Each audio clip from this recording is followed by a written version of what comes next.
এই জন্য বুদ্ধিমানের কাজ হলো জুমার দিন যখন আসবে বন্ধু, সব কাজ কমপ্লিট করে তুমি মসজিদে চলে যাও, যেন তোমার পিছু টান না থাকে। বলে কেন? আমাদের দোষের কিন্তু বন্ধু শেষ নাই।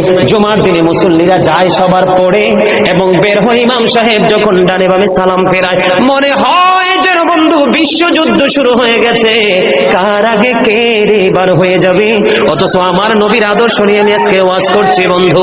Disturb, don't disturb me. তোমরা আমি বললে আওয়াজ দিবে, নয়তো চুপ করে আলোচনা শুনবে, কারণ আজকের সময় অত্যন্ত গুরুত্বপূর্ণ।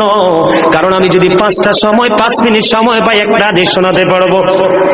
হয়তো বা এই একটা হাদিসে আপনাদের কারো না কারো হৃদয়ে ছুঁয়ে যেতে পারে, আর এটাই আপনার জীবনের জন্য, হেদায়েতের জন্য যথেষ্ট হতে পারে।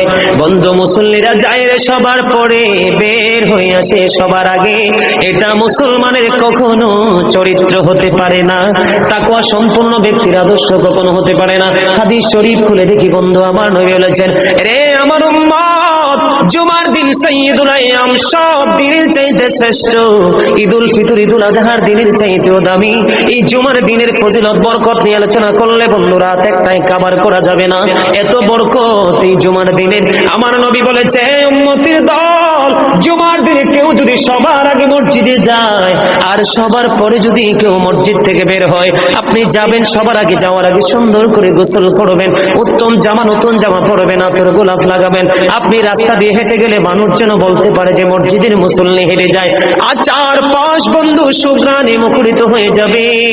এমন ভাবে সবার আগে বন্ধু মসজিদে যাবেন, যাইয়া মসজিদে ঢোকার সময় ডান পাওটা দিয়ে মসজিদে ঢুকবেন, ঢুকে গিয়ে নামাজের শুরুতে বসে যাবেন।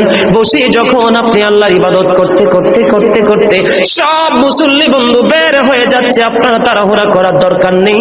কারণ মনে রাখতে হবে, আসছি সবাই যেমনি একা একা, আবার যাব একা একা, হিসাবও দিতে হবে একা একা।